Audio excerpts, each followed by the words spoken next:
história do Oscar. Os primeiros 50 anos.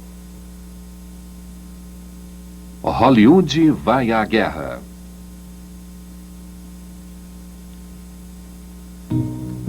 Em 1940, pela primeira vez, os resultados da votação da Academia foram mantidos em sigilo total, até a noite da entrega dos prêmios.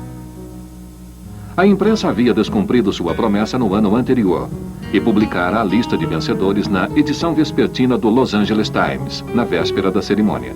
Daquela ocasião em diante, todos ficariam em suspense até a abertura do envelope lacrado no palco. Mas no início da década de 40 havia motivos de preocupação mais importantes do que votos secretos.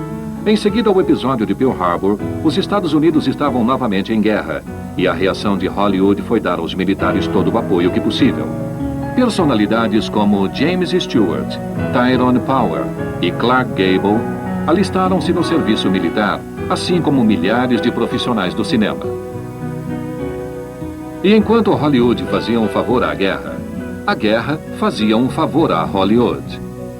Os filmes de guerra tornaram-se muito populares entre os americanos, faturando mais para os estúdios do que nos últimos 10 anos. Os vencedores do Oscar de 1940. Um pouco antes desse frenesi patriótico, acontecera a entrega dos prêmios de 1940. O melhor filme do ano foi Rebecca, a Mulher Inesquecível, versão cinematográfica do superprodutor David O. Selznick, para o romance clássico. Selznick escalou Laurence Olivier para o papel principal, Max de Winter, e pensou em dar o papel título à atriz que fora tão boa em E o Vento Levou, a esposa de Olivier, Vivien Leigh. Mas seu teste para o papel foi decepcionante, e o papel ficou com a novata Joan Fontaine, irmã mais nova de Olivia de Havilland. Ironicamente, a própria Havilland também fora cogitada para o papel.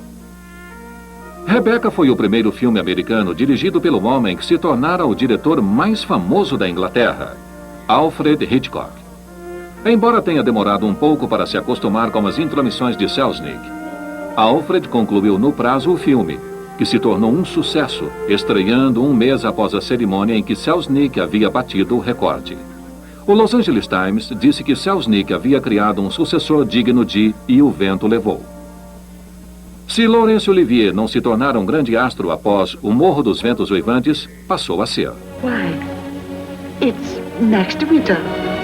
How do you know? Assim como a irmã de Olivia de Havilland, Joan Fontaine, o filme recebeu um total de 11 indicações para o Oscar. How could I ask you to love me when I knew you loved Rebecca still? Whenever you touched me, I knew you were comparing me with Rebecca. Além de conquistar o prêmio de melhor filme, Rebecca também ficou com o prêmio de melhor cinematografia em preto e branco. It's in all the rooms in the house. I could almost hear it now. Do you think the dead come back and watch the living? Tell me, is Mrs. Van Hopper a friend of yours or just a relation? No, she's my employer. I'm what is known as a paid companion. I didn't know companionship could be bought. Este foi o segundo prêmio seguido de melhor filme do produtor David O. Selznick e de seus estúdios independentes Selznick International Studios. E depois de Rebecca, ele nunca mais conseguiu aproximar-se desse tipo de sucesso no cinema. Quando Olivier perdeu pela segunda vez seguida o prêmio de melhor ator, desta vez foi para James Stewart, por seu desempenho de falas rápidas em Núpcias de Escândalo. O personagem de Stewart era um jornalista que se apaixona por uma moça de sociedade, Katharine Hepburn. E embora seu papel fosse secundário ao lado do papel de Cary Grant, o júri da Academia queria recompensar o ator que fizera tantos filmes de sucesso e perdera no ano anterior por seu papel em A Mulher Faz o Homem. Núpcias de Escândalo devia chamar A História do Retorno de Katharine Hepburn. Demoraria muito até que ela conquistasse mais um Oscar, inclusive naquele ano, por sua interpretação em Núpcias de Escândalo. Era a quarta e última vez em que ela contracenaria com o astro Cary Grant.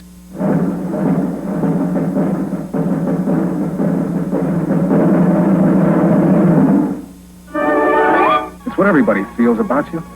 It's what I first worshipped you for from afar. George, listen. First, now, and always. Only from a little nearer now. Hey, darling? I don't want to be worshipped. I want to be loved. What is this, Connor? Oh, easy, old man. She's not hurt? No. Not wounded, sir, but dead. Seems the minute she hit the water, the wine hit her. Now, look here, Connor. A likely story, Connor.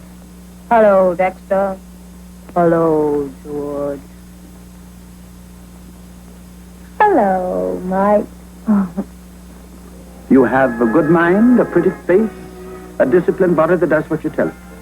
You have everything that it takes to make a lovely woman except the one essential, an understanding heart. And without that, you might just as well be made of bronze. And the night that you got drunk on champagne and climbed out on the roof and stood there naked with your arms out to the moon, wailing like a banshee. I told you I never had the slightest recollection of doing any such thing. What in the name of all that's holy am I to do? Tracy. Yes, Mike. Old Parson, he's never seen Kidbridge before, has he? Now, look. I got you into this thing, and I'll get you out of it. Will you marry me, Tracy?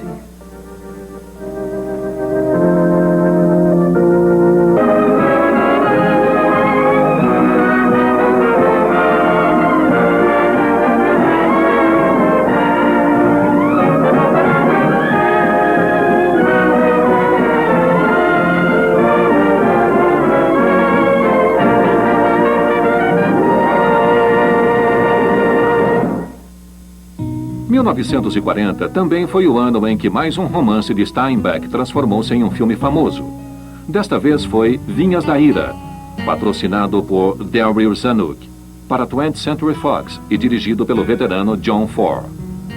Alguns críticos acharam que o filme era, na verdade, melhor que o livro, e a Academia reconheceu tudo isso com algumas indicações para dar-lhe apoio. Vinhas da Ira recebeu 7 indicações para o Oscar, inclusive a de melhor ator para Henry Fonda e de melhor atriz coadjuvante para Jane Darwell. Pesquisas na cidade de Nova York determinaram novos recordes de público em Times Square, e essa tendência logo se repetiria no resto do país, onde a depressão ainda estava recente na memória de muita gente. O astro Henry Fonda fora colega de quarto de Jimmy Stewart, quando os dois eram atores iniciantes na cidade de Nova York. Ambos foram para Hollywood e começaram a participar de filmes no mesmo ano, 1935. O primeiro grande papel cinematográfico de Fonda fora ao lado de Bette Davis em Jezebel. Depois de perder o Oscar de melhor ator em 1940, Fonda mal sabia que teria de esperar mais 41 anos para finalmente ganhar o Oscar por Num Lago Dourado, poucos meses antes de sua morte em 1981. A filha Jane Fonda também contracenou com ele em Num Lago Dourado, e receberia 2 Oscars antes que ele recebesse o primeiro. Em 1969, ele disse a um jornalista o que pensava das chances de Jane receber seu primeiro prêmio da Academia. Ele disse: "Será que você ia gostar de trabalhar tantos anos quanto eu trabalhei e ver um de seus filhos ganhar um Oscar antes de você?" E por falar em atores legendários, em 1940, Charlie Chaplin era um ícone do cinema em todos os sentidos da palavra, embora tivesse diminuído um pouco sua produtividade. Naquele ano, ele tentou a sorte em seu primeiro filme totalmente sonoro. Ele fora tão bem sucedido com os filmes mudos, que foi um dos últimos cineastas a continuar produzindo-os durante a década de 30. Mas naquele ano ele dirigiu e estrelou O Grande Ditador, o primeiro filme que fizera em 4 anos. Novamente, Charlie provou que conseguia fazer a plateia rir e chorar. Charlie o fazia com prazer. Também foi com prazer que recebeu a indicação de melhor ator, a primeira que recebia desde o primeiro ano dos Oscars em 1927, por seu trabalho em O Circo. Mas a verdadeira surpresa desse ano foi a vencedora do Oscar de melhor atriz, a famosa parceira de dança de Fred Astaire, Ginger Rogers. Estava contratada pela RKO e o estúdio pensava que sabia o que fazia ao colocá-la em comédias leves e filmes de dança. Mas, depois que a atriz dramática Katharine Hepburn trocou a RKO pela MGM, o estúdio viu que precisava fazer alguma coisa depressa. Resolveram correr o risco e deram a Ginger um papel mais substancial na história de amor do diretor Sam Wood, chamada Kid Foyle. Ginger pegou a bola e correu com ela. Quase todos os críticos ficaram admirados ao ver Rogers marcar um gol, principalmente quando pensavam que ela só sabia dançar. Seu desempenho provou que ela sabia mais do que rodopiar com Fred Astaire. E o estúdio ficou tão empolgado que iniciou uma campanha para que ela ganhasse o prêmio de melhor atriz. Funcionou. E ela nunca mais precisou dançar para viver. Os vencedores do Oscar de 1941. Em 1941, a América se apaixonou por Como Era Verde o Meu Vale, pensando que esses vales verdes seriam realmente do outro lado do Atlântico, em Gales. Erraram de novo. Desta vez, era nas montanhas de Malibu, na Califórnia. O Oscar de melhor filme de 1941 foi para Como Era Verde o Meu Vale. Superprodução da Fox, que era um drama familiar, com Walter Pidgeon, Maureen O'Hara e um jovem Rudy McDowell, entre outros.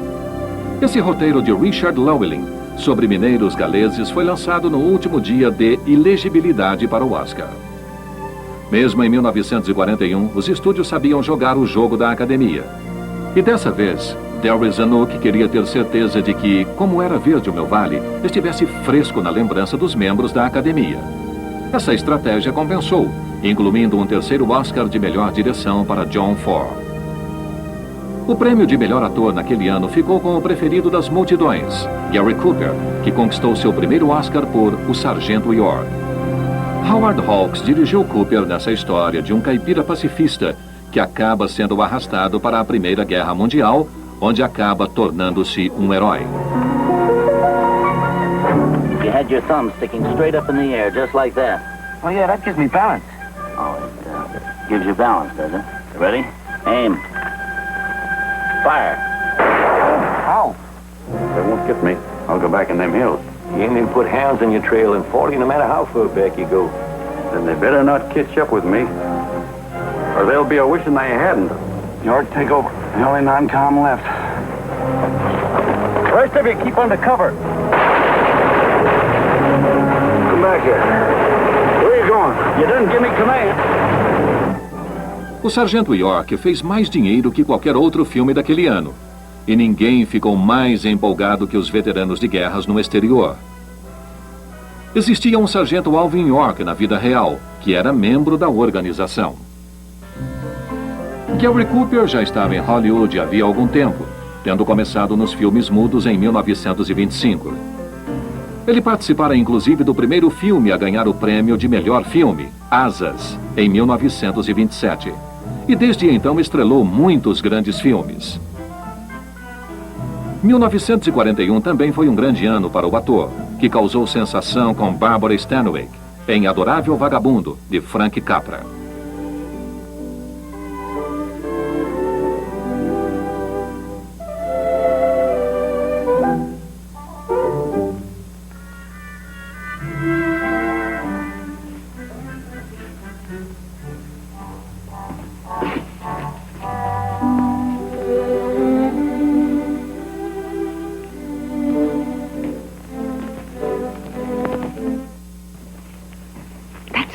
He's made to order. I don't know. He don't seem like the kind of a guy that'd fall in When line. you're desperate for money, you do a lot of things, Mr. Cannell. He's our man, I tell you. He's fainted. Get the water, quickly. Hurry up, Pop. Oh, Right here. Sit down, son. you all right? Yeah.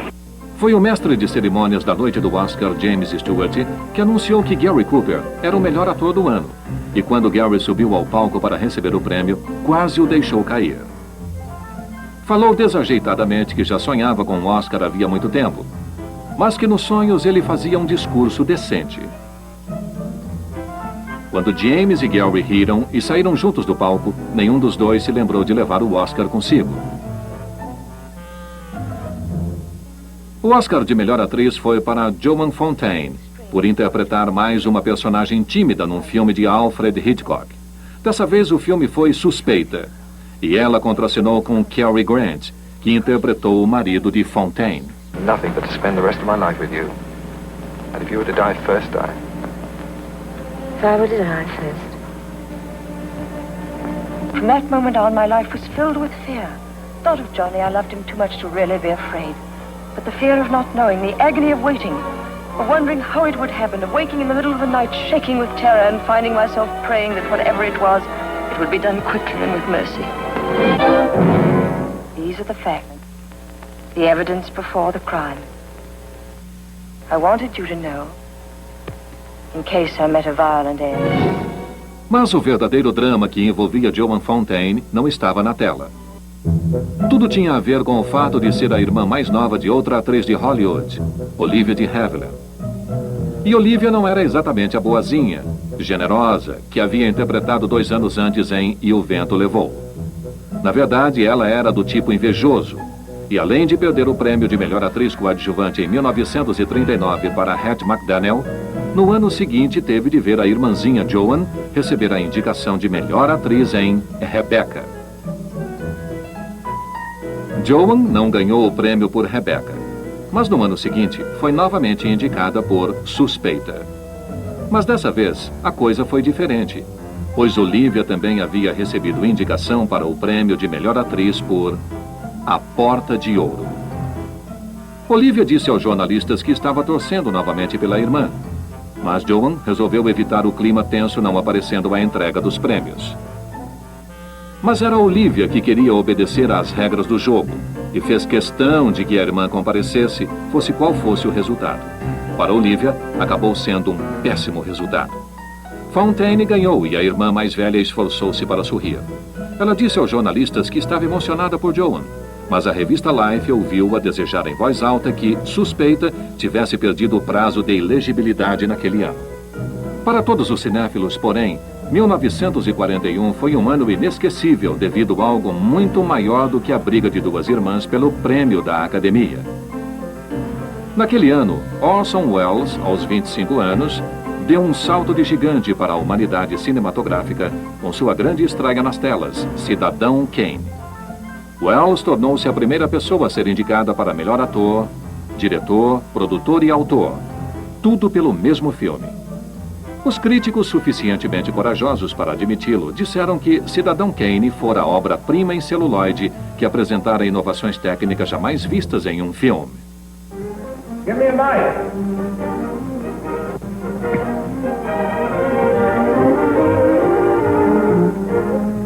Thank you. How do you do, ladies and gentlemen? This is Orson Welles. I'm speaking for the Mercury Theater, and what follows is supposed to advertise our first motion picture. Citizen Kane is the title, and we hope it can correctly be called a coming attraction. It's certainly coming to this theater, and I think our Mercury actors make it an attraction. I'd like you to meet them. Speaking of attractions, well, the chorus girls are certainly an attraction, but frankly, ladies and gentlemen, we're just showing you the chorus girls for purposes of ballyhoo. It's pretty nice ballyhoo. But here's some of our real Mercury people. This is the first time you've seen most of them on the screen. Hey, give Joe a little light. Thanks. Now smile for the folks, Joe. Smile. Joseph Cotton, ladies and gentlemen. That's it. Joseph Cotton. I think you're going to see a lot of him. Here's Ruth Warwick, whom I know you love. Ruth. Look at the camera, Ruth. We caught Ruth with her hair up. And here's somebody you've all heard on the radio, so I don't have to tell you he's wonderful, Ray Collins. Dorothy Commengore is a name I'm going to repeat. Dorothy Commengore. I won't have to repeat it much longer. You'll be repeating it. And here's George Coulouris, who's a grand actor. I'll say that name again. George Coulouris. Watch it. Here comes Everett Sloan. Look out, Everett. Oops. Everett Sloan, ladies and gentlemen, he isn't necessarily a comedian. And here's one of the best actors in the world, Agnes Moorehead. I've said a lot of nice things, but Erskine Sanford deserves some more. Erskine Sanford. So does Paul. Paul Stewart, everybody. Citizen Kane is a modern American story about a man called Kane, Charles Foster Kane. I don't know how to tell you about him. There's so many things to say. I'll turn you over instead to the characters in the picture. As you'll see, they feel very strongly on the subject. Charles Foster Kane is... Sure, he started the war. But do you think if it hadn't been for Mr. Kane, the United States would have the Panama Canal? Charles Foster Kane is nothing more or less than a communist. Kane, governor. Listen, when the voters of this state and Mrs. Kane learn what I found out about Mr. Kane and a certain little blondie named Susan Alexander, he couldn't be elected dog catcher. I'm going to skin Mr. Charles Foster Kane alive. I'm going to marry him next week at the White House. Emily, I hear you've been stepping out with Charlie Kane. Of course I love him. I gave him $60 million. Well, of course I love him. He's the richest man in America. But all the girls say about him at first. But you know, I can't help but admire him. He's crazy. He's wonderful. Ladies and gentlemen, I don't know what you'll think about Mr. Kane. I can't imagine. You see, I play the part myself. Well, Kane is a hero and a scoundrel, a no-account and a swell guy, a great lover, a great American citizen, and a dirty dog. It depends on who's talking about him. What's the real truth about Charles Foster Kane? I wish you'd come to this theater when Citizen Kane plays here and decide for yourself. Mas os prêmios da Academia deram as costas a Orson e venderam-se ao milionário William Randolph Hearst, o magnata de imprensa em quem Cidadão Kane se baseara. Hearst ficou furioso com Wells e fez o que pôde para detê-lo. Ele ameaçou abrir um processo descomunal contra a RKO por fazer o filme, mas os advogados do estúdio acabaram se convencendo de que ele não ganharia a causa. Sua próxima tática foi banir qualquer propaganda de filmes da RKO em suas publicações, o que deu prejuízo ao estúdio. Mas ele ainda não terminara. Em seguida, Hearst ameaçou as cadeias de cinema que exibiam o filme, e muitas cederam, dizendo à RKO que não lhes enviasse Cidadão Kane. Mas sua meta suprema era fazer um contrato com a RKO que lhe permitisse comprar o filme, reembolsando-lhe todas as despesas de produção. Ele destruiria o negativo e todas as cópias já feitas. Pior ainda, quase todos os grandes estúdios da cidade estavam dando apoio ao velho amigo William Randolph, cuja amante era a atriz Marion Davies. A RKO insistiu até o fim e protegeu o Cidadão Kane contra a destruição, mas o estúdio pagou por isso nas bilheterias. O filme não faturou muito, e em Hollywood isso era o pior que poderia acontecer. Na noite do Oscar, Orson Welles só recebeu o prêmio de melhor roteiro original, junto com o coautor Herman Mankiewicz. E toda vez que seu nome ou Cidadão Kane eram anunciados durante a cerimônia, a plateia vaiava. Os vencedores do Oscar de 1942. Em 1942, a guerra preocupava tanto Hollywood quanto o Pentágono. O melhor filme de 1942 foi Rosa de Esperança, uma saga da MGM sobre a Segunda Guerra Mundial, que o próprio Winston Churchill declarou ser uma propaganda que valia 100 encouraçados, com Greer Garson no papel principal. The big event the whole country is talking about, Mrs. Miniver, a timely drama, tuned to the terrific tempo of the world of today. Mrs. Miniver, the story of a valiant woman whose love and devotion shield her family from the cruelest onslaught of devastation ever visited upon mankind.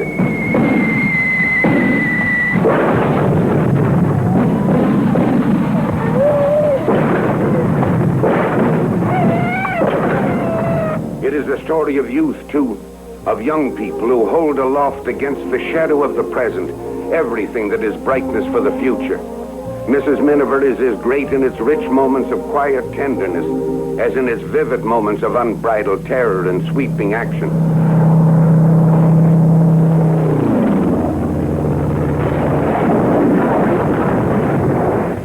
Garson estava bem forte naquele ano. Ela iniciou a carreira em Hollywood quando chegou da Irlanda, apenas alguns anos antes com Adeus, Mr. Chips, em 1939. E em 1942, o público já se apaixonara pela adorável estrelinha de Louis B. Mayer.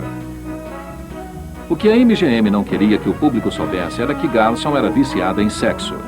Ela se apaixonou por Richard Ney, um ator 9 anos mais jovem, que havia interpretado seu filho em Rosa de Esperança. E eles tiveram um caso que incluiu uma escapada romântica até o estado de Washington.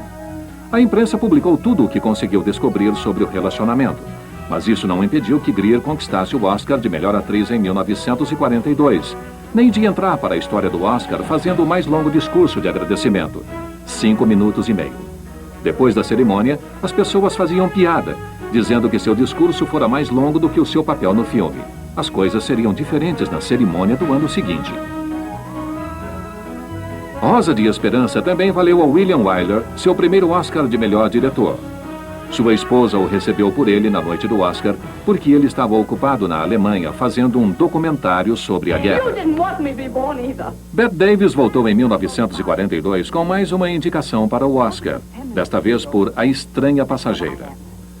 Neste filme, ela se transforma de solteirona antiquada em uma mulher moderna, após algumas sessões com o psiquiatra Paul Ehrlich, por quem ela acaba se apaixonando.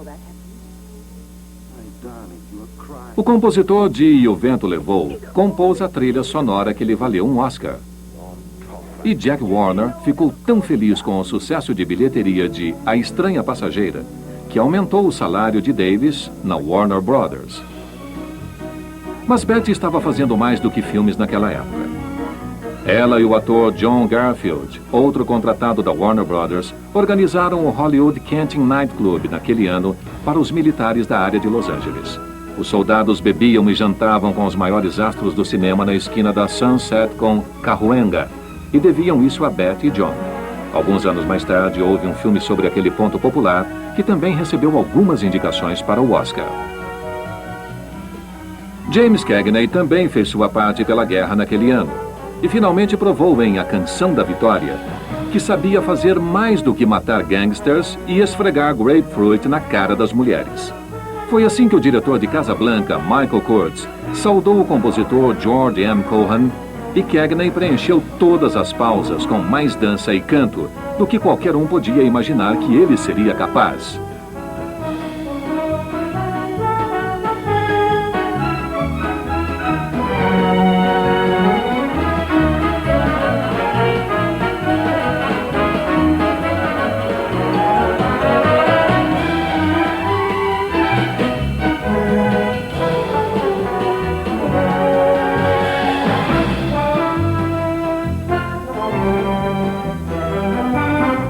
O filme estreou na cidade de Nova York, no Hollywood Theater. E foi ideia de Jack Warner cobrar $25 mil por algumas das melhores poltronas para levantar fundos para o Tesouro Americano. Quando tudo terminou, ele havia levantado quase $6 milhões para o governo.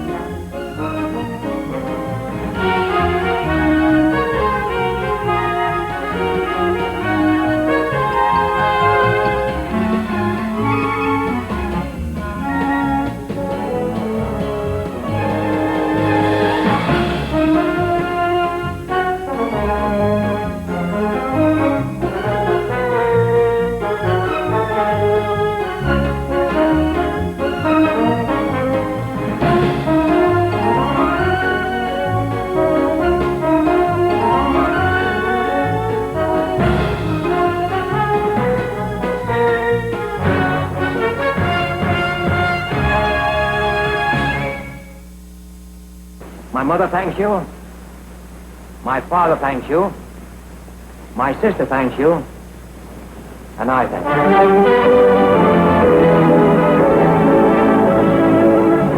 Why are you so concerned, Frederick? Oh, I don't care for Templeton. I'm looking out for you. Ever think about yourself? Not much lately. Haven't had time. The minute I saw you without your beard, I knew here was a little boy who needed a lot of looking after. So I gave myself the job. There are a lot of singers, you know, but very few really good looker-afters. I'm not interested in Mr. Cohan or his plays. Well, now you're making a great mistake, Bay. He's the most original thing that ever hit Broadway. You know why? Because he's the whole darn country squeezed into one pair of pants. Hey, Dad, when you talk to Josie and tell her just because she's going to be married, there's no reason to break up the act? George, I'm afraid your mother and I are breaking up the act before Josie. You hear that, Sam? All three of them walking out on me. You get that curtain up. You can't ring down on a George M. Cohan song.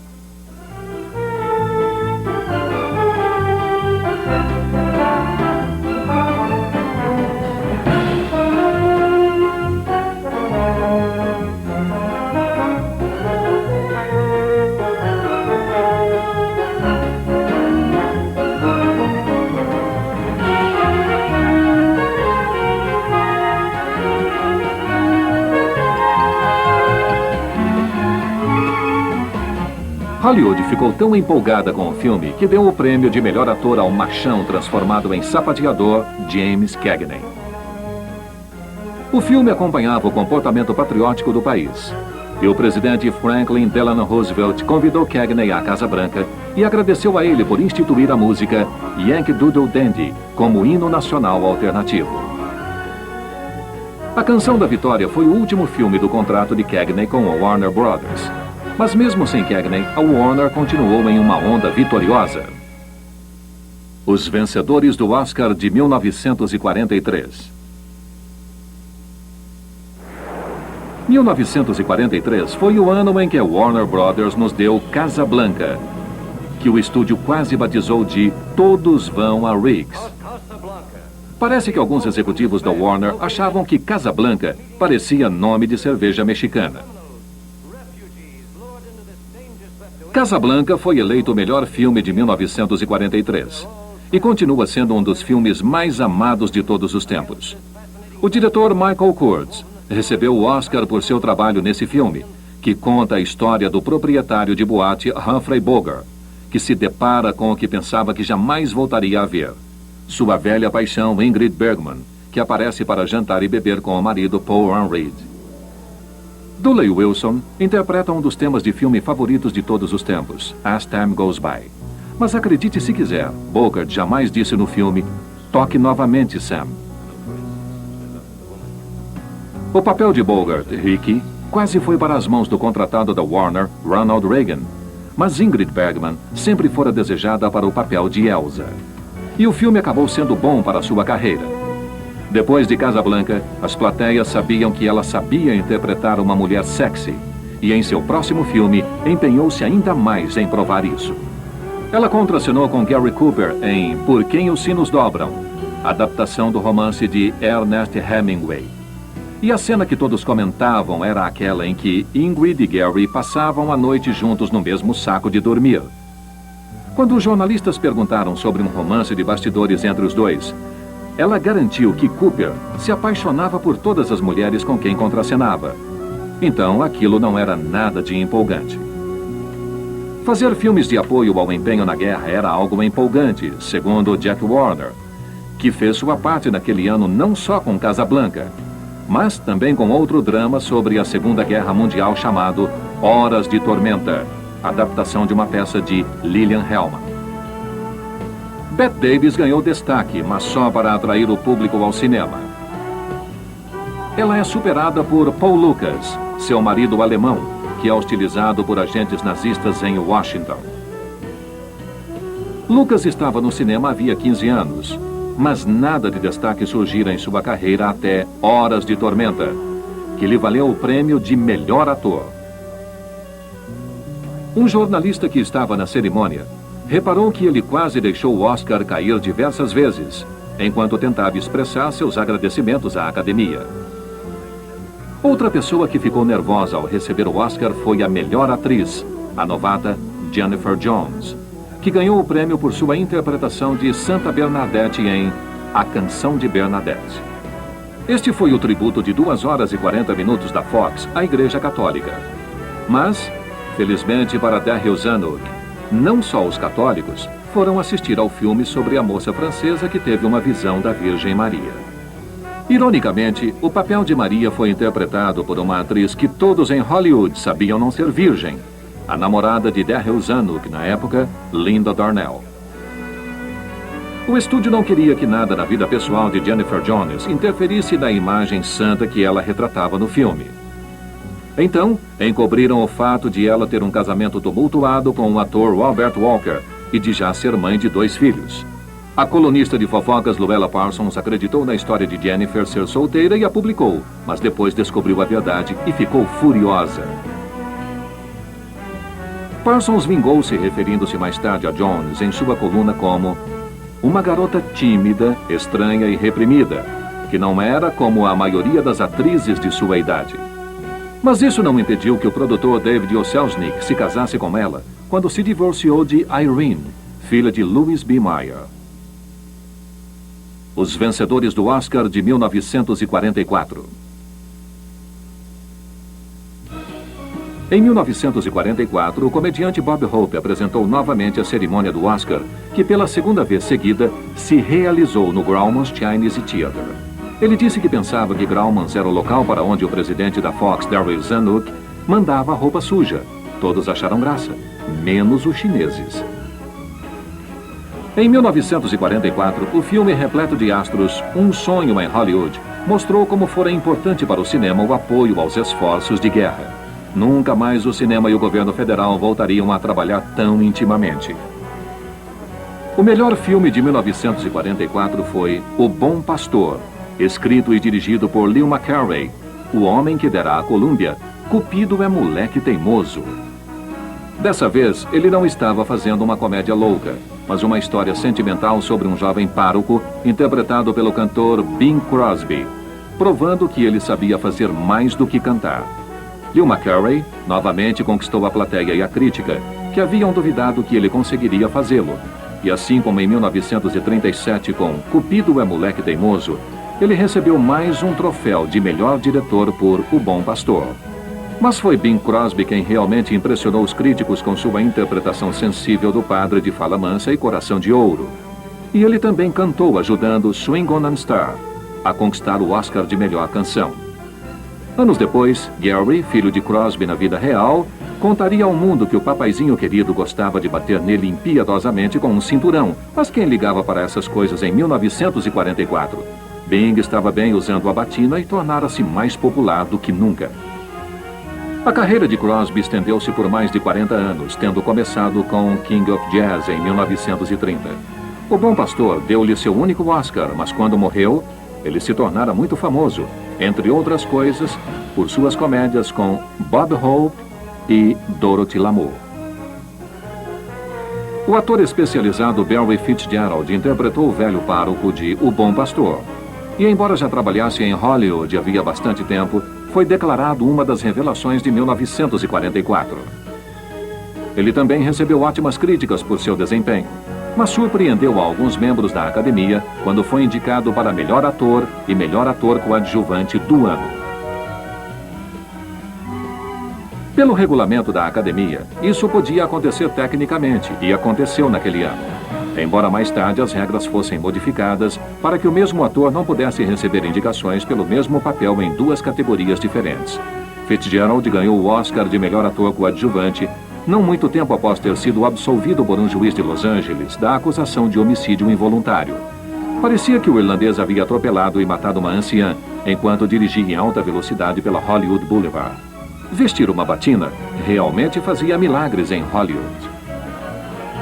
O prêmio de melhor atriz foi para Ingrid Bergman, por A Meia Luz. Este foi um remake da MGM de um filme inglês feito 4 anos antes, e baseava-se numa peça de Patrick Hamilton, sobre um homem que tenta enlouquecer a esposa para recuperar algumas joias escondidas. Esta versão foi dirigida por George Cukor. Também teve a participação de Charles Boyer, além de marcar a estreia cinematográfica de uma atriz inglesa, Angela Lansbury. Ingrid Bergman ainda estava sob contrato com David O. Selznick, que a emprestara a MGM para esse filme. Não obstante, Selznick patrocinou a campanha para que Bergman recebesse o prêmio de melhor atriz, sabendo que, se ela ganhasse, seria muito bom para seus próprios futuros projetos com ela. E ela estava prestes a participar de seu próximo filme, Quando Fala o Coração, mas um trabalho em colaboração com Alfred Hitchcock. Ela realmente ganhou o Oscar, mas a linda atriz sueca iria deparar-se com problemas mais adiante. Em breve, Ingrid seria desprezada por Hollywood e por toda a América quando trocou o marido e a filha pelo cineasta italiano Roberto Rossellini. Desfavorecida durante mais de uma década, acabou sendo perdoada e recebendo mais um Oscar de melhor atriz por Anastácia, a Princesa Esquecida, de 1956. Os vencedores do Oscar de 1945. 1945 talvez seja mais lembrado como o ano em que Joan Crawford finalmente recebeu um Oscar. E ela o fez ao velho estilo de Hollywood. Fiz uma tremenda campanha. O melhor filme de 1945 foi Farrapo Humano, de um dos poucos verdadeiros artistas de Hollywood, o cineasta australiano Billy Wilder. Ele havia lido o romance em uma viagem de trem que atravessara o país e quando chegou a Nova York sabia que aquele seria seu próximo filme para a Paramount.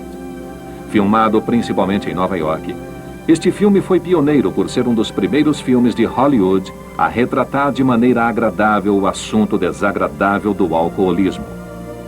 Wilder originalmente quis um novo ator da Broadway chamado José Ferrer no papel principal, mas a Paramount decidiu que Ray Milland atrairia mais gente aos cinemas, e o estúdio naturalmente acabou vencendo. O produto final estreou em Londres antes de chegar a Nova York, e os críticos ficaram enlouquecidos. The most startling novel of the decade, brought to the screen with uncompromising frankness, pulling no punches, knowing full well the storm it would cause. For this is a relentless, terrifying tale of 5 lost days and nights, torn from a man's life, bearing his heart and soul. The Lost Weekend, starring Ray Milland in one of the great performances of motion picture history, and Jane Wyman as the girl who shared his desperate journey into fear. You just happen to walk in on this. Now, if you know what's good for you, you'll turn around and walk out again, and walk fast, and don't turn back. Down strange, forbidden byways he wandered in search of his soul. One woman loved him too much to let him lose it. Another wanted him enough to take him without it. You do like me a little, don't you, honey? Why, Natch, Gloria, Natch.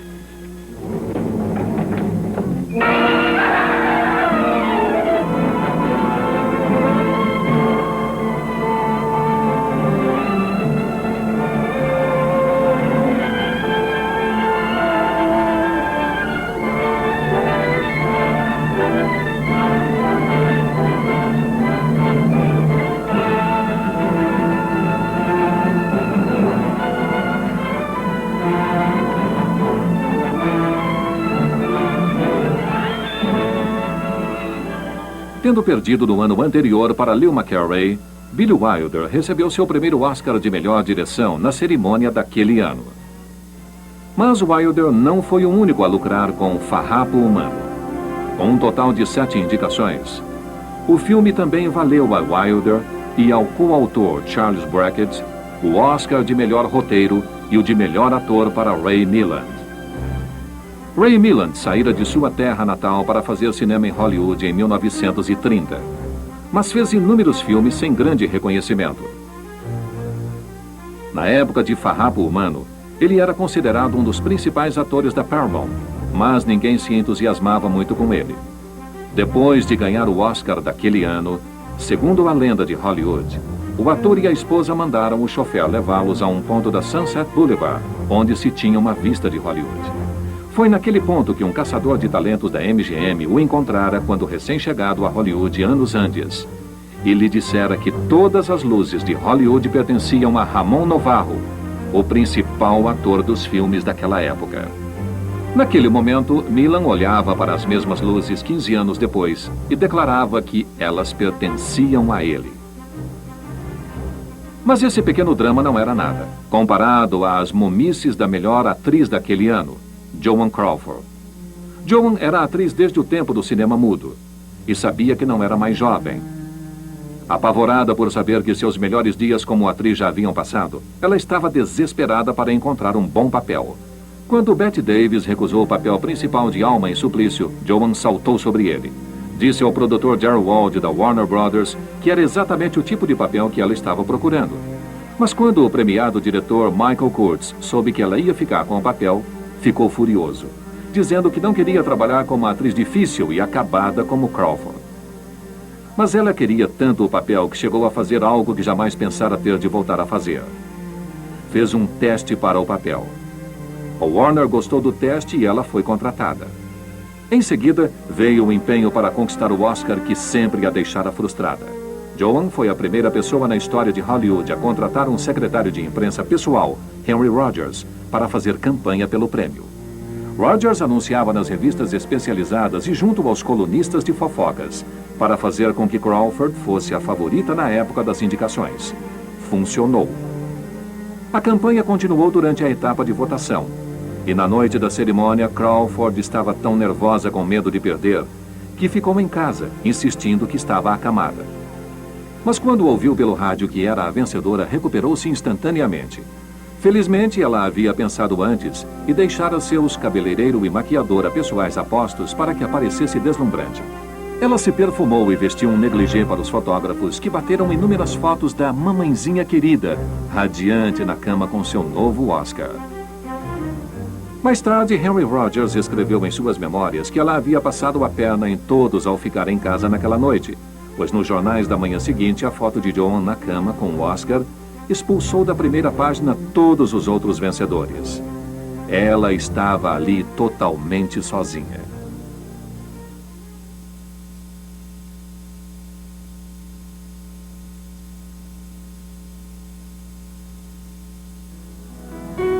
Em fins de 1945, a América estava finalmente em paz, comemorando a vitória dos aliados. Na cerimônia do Oscar, o presidente da Academia, Jean Hersholt, iniciou os trabalhos lendo um telegrama do general Dwight D. Eisenhower, que agradecia a Hollywood por tudo o que fez para ajudar a vencer a Segunda Guerra Mundial. O mestre de cerimônias daquele ano foi James Stewart, que havia acabado de retornar da Força Aérea. A guerra fora grande material para roteiros, e o patriotismo no cinema ainda era o melhor palpite para sucessos de bilheteria. Mas a primeira metade da década de 40 produzira mais do que filmes de guerra. Alfred Hitchcock havia estreado na América com Rebecca, a Mulher Inesquecível. Billy Wilder nos dera Farrapo Humano. E Orson Welles dera sua contribuição para a reinvenção do cinema com Cidadão Kane. Esses artistas estavam apenas começando em Hollywood. E estava claro que, em meio a toda a engrenagem que movia a indústria cinematográfica, havia espaço para pelo menos algumas pessoas. Mas os chefões dos estúdios nem imaginavam que seu reino estava chegando ao fim. E esse deslocamento de poder se refletiria nos futuros ganhadores do Oscar.